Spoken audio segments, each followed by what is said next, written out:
The co-wife's cooking pot, the scent of rivalry. The palace of King Adonao was a place of gold-tinted sunsets and the rhythmic thumping of yams being pounded. But behind the laughter of the courtiers, a bitter smoke was rising. Queen Adana, the first wife, had reigned alone for 7 years. She was a woman of iron and silk, but her womb remained as silent as a tomb. When the king brought home Zola, a girl from the river tribes with skin like polished ebony and a laugh that sounded like silver bells, the air in the palace changed. Adana watched from her balcony as the king draped a necklace of rare coral around Zola's neck. The jealousy didn't come as a roar, it came as a cold, slow-moving tide. Adana felt her status slipping. In the village, a queen's power was tied to the life she could produce. When Zola's belly began to swell with the king's first heir, Adana's heart hardened into a flint stone. She began to spend her nights in the damp corners of the palace kitchens, not to cook, but to consult the shadows. The tension reached a breaking point during the New Yam festival. While the village danced, Adana sat in the dark, clutching a small, jagged piece of obsidian. She whispered to the walls, promising anything, even her soul, to ensure that Zola's joy would be turned into ashes. "A crown is heavy," she hissed into the night, "but a mother's grief is heavier." The midnight theft. The night Zola went into labor, the moon hid behind a shroud of thick, bruised clouds. The palace was a frantic mess of midwives and hot water. While the king waited outside, pacing the dirt floor, Adana slipped into the birthing chamber. She had used a powerful sleeping draught on the exhausted midwives, who lay slumped against the clay walls like discarded dolls. As Zola fell into a deep, drug-induced slumber, she gave birth to a beautiful baby boy. He was perfect, with 10 fingers and 10 toes, and eyes that shimmered like clear forest pools. But Adana did not see a miracle, she saw a threat. Taking a silver spoon sharpened to a razor's edge, she performed a deed so dark the stars themselves seemed to blink out. With a steady hand and a heart of ice, she stole the light from the infant's face. She placed the stolen eyes into a small, soot-covered cooking pot and vanished into the shadows just as the first midwife began to stir. When the scream finally tore through the palace, it wasn't a cry of new life. It was a howl of pure, unadulterated horror. Zola woke to find her son's face smooth where his sight should have been, 2 hollow, sealed sockets that looked like the surface of a drum. The curse of the sightless prince had begun. The secret in the soot. 4 days, the palace mourned. King Adonao was a broken man, convinced he had offended the ancestors. He retreated to his inner chambers, leaving the administration of the kingdom to Adana. This was exactly what she wanted. She moved with a new, terrifying grace, her voice dripping with fake sympathy as she consoled the grieving Zola. "It is a sign from the gods," Adana whispered, leaning over Zola's bed. "Perhaps your lineage is tainted by the water spirits." Zola, weakened and hollowed by grief, could only sob into her pillow. She held her son close, his small hands grasping at the air, searching for a world he could not see. The boy did not cry. He only hummed a low, haunting melody that made the servants cross themselves and hurry past. Meanwhile, Adana hid her prize.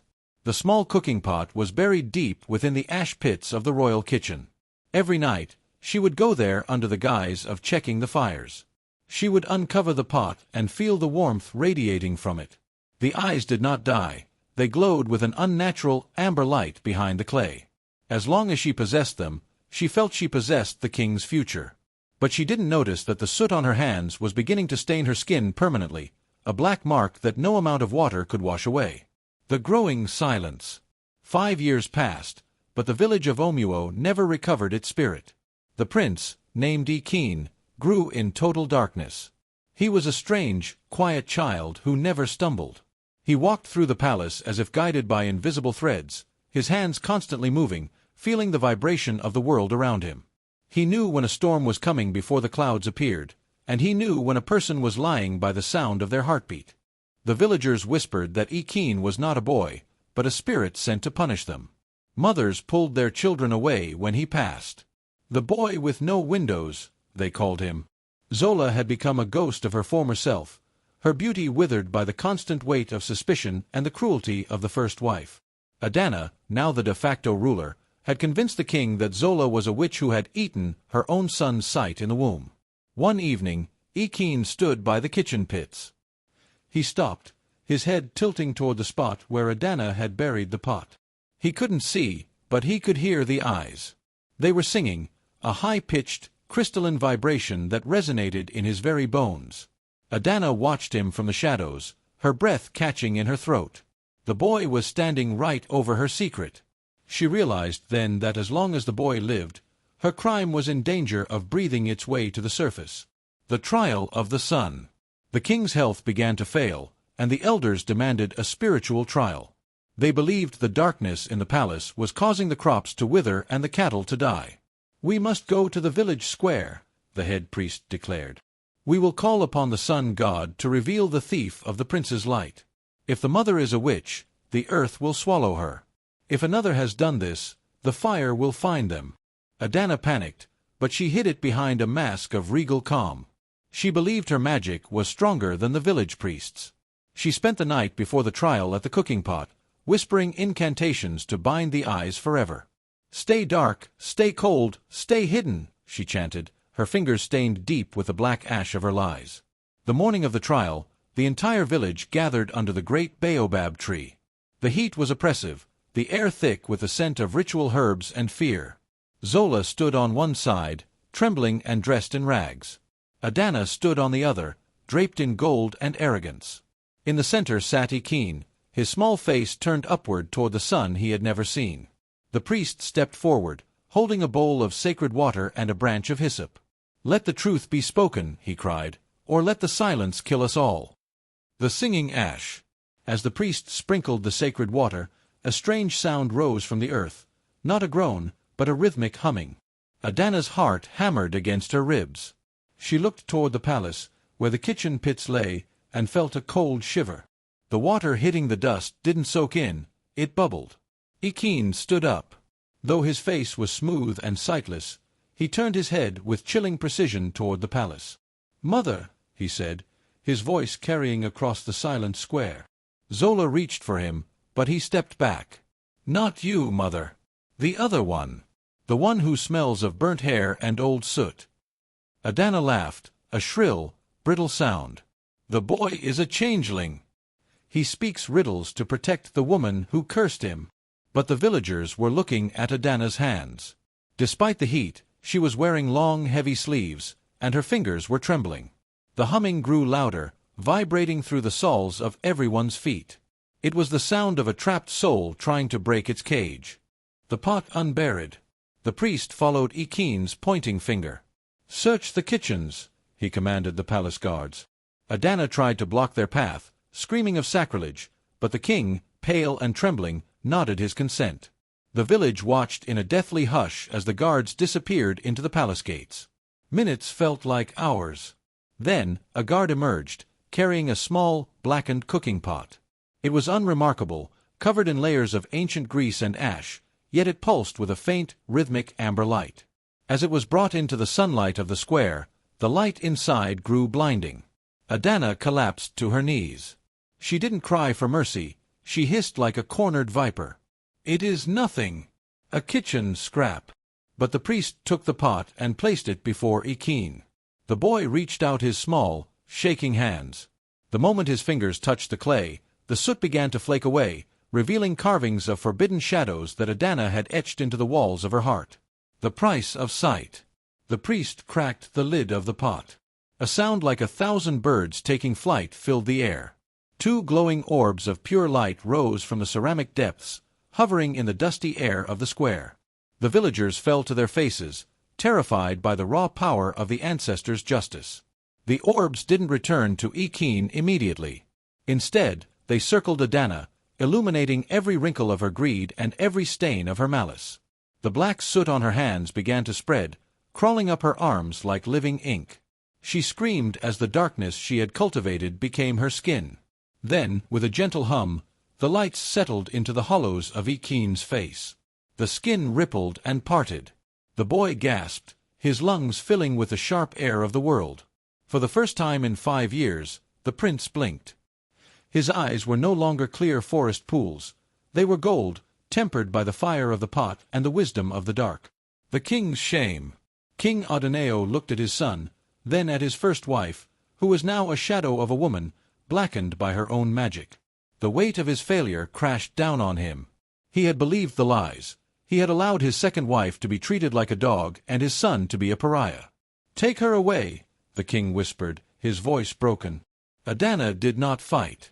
As the guards grabbed her, the blackness reached her face, leaving only her eyes visible, eyes that were now filled with the very emptiness she had forced upon the boy. She was cast into the lowest dungeon, a place where no light ever reached.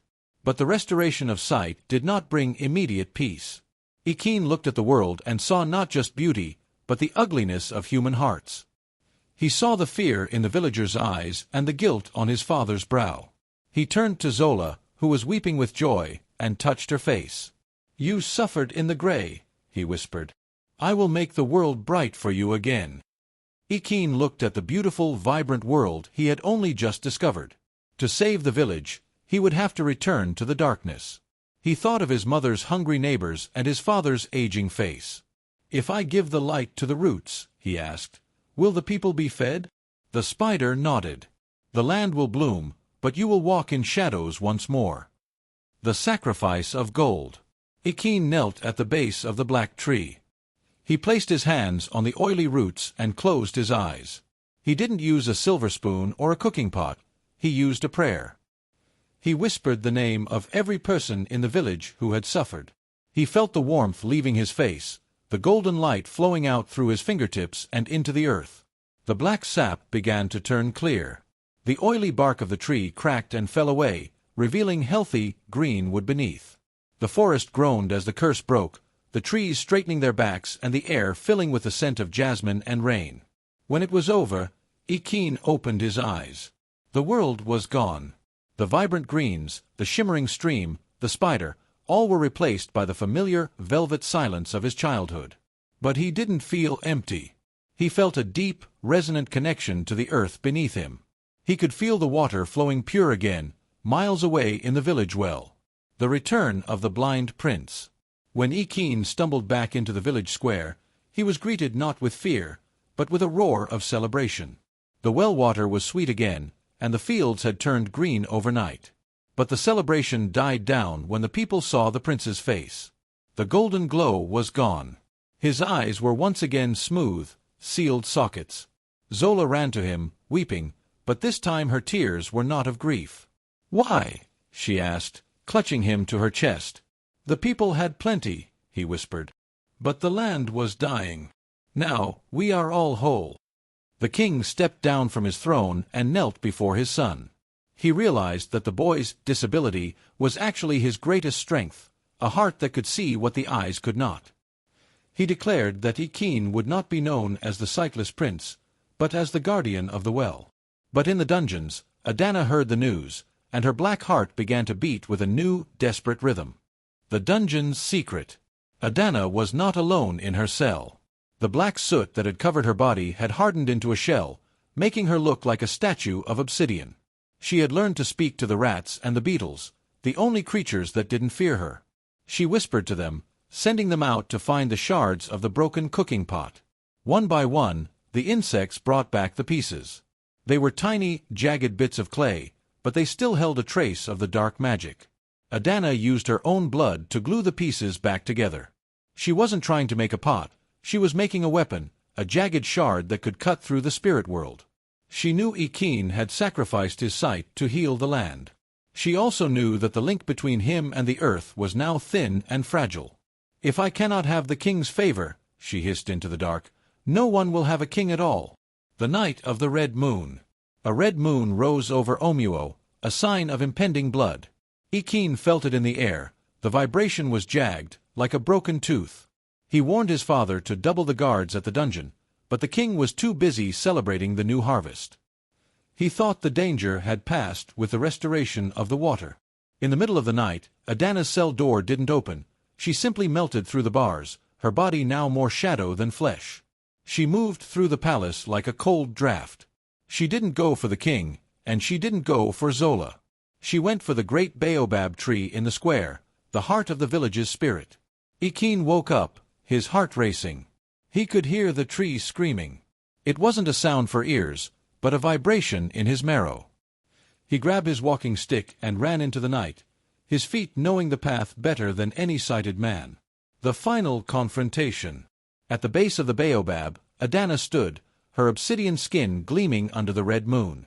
She held the reconstructed shard of the cooking pot, ready to plunge it into the tree's heart. "With this blow I kill the land," she cried. "If I am to be a shadow, let the whole world be dark." Ikeen arrived, breathless. "Stop!" he shouted. Adana laughed, a sound like glass breaking. "What can you do, little blind bird? You have no light left to give." "I don't need light to see you, Adana," Ikeen said, stepping forward. "I can hear your heartbeat. It's small and cold and lonely." He didn't attack her. He did something far more powerful. He walked up to her and placed his hand on her soot-covered arm. He offered her the one thing she had never given herself: forgiveness. The dissolving shadow. The touch of the prince was like a flame to wax. The black shell on Adana's arm began to crack. She screamed, trying to pull away, but Ikeen held on. He channeled the peace of the forbidden forest and the purity of the well water through his touch. "The rivalry is over," he whispered. "The pot is broken.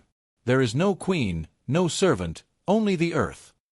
Adana's hatred had nothing to feed on. Without her anger, her shadow form began to dissipate into the wind. The shard of the cooking pot fell from her hand and shattered into dust. She looked at Ikeen one last time, her eyes briefly clearing to their natural brown, filled with a sudden, overwhelming regret. Then, with a soft sigh, she vanished, leaving only a pile of harmless gray ash at the foot of the tree. The new dawn. The red moon faded, replaced by the soft gold of a new morning. The village woke to find the prince sitting under the baobab, exhausted but smiling. The air felt lighter, as if a great weight had been lifted from the sky. The king and Zola found him there. The king apologized once more, not just with words, but by decreeing that the palace would no longer have first or second wives, but only partners in peace. He realized that the hierarchy of the harem had been the soil in which Adana's jealousy had grown. Zola took her son's hand. "You saved us all again," she said. Ikeen shook his head. "The land saved itself. I just held the door open." He realized that while he couldn't see the sun, he could feel its warmth on his skin more intensely than anyone else. He was the prince of the dark, but his world was full of color. The legacy of the pot. Years later, Ikeen became the wisest king Omuo had ever known. He ruled with a focus on justice and empathy, often sitting in the village square to listen to the problems of the poor. He never regained his sight, but he didn't need it. He could see the truth in a man's voice and the hunger in a child's silence. The story of the co-wife's cooking pot became a legend, told to every child in the kingdom. It was a warning against the poison of envy and a celebration of sacrifice. The spot where the pot had been smashed grew a unique flower that only bloomed at night, its petals glowing with a soft, amber light. Zola lived to a ripe old age, watching her grandchildren play in the shade of the great baobab. And sometimes, when the wind blew through the leaves, it sounded like a soft, melodic hum, the song of a prince who gave up his eyes so that his people could finally see.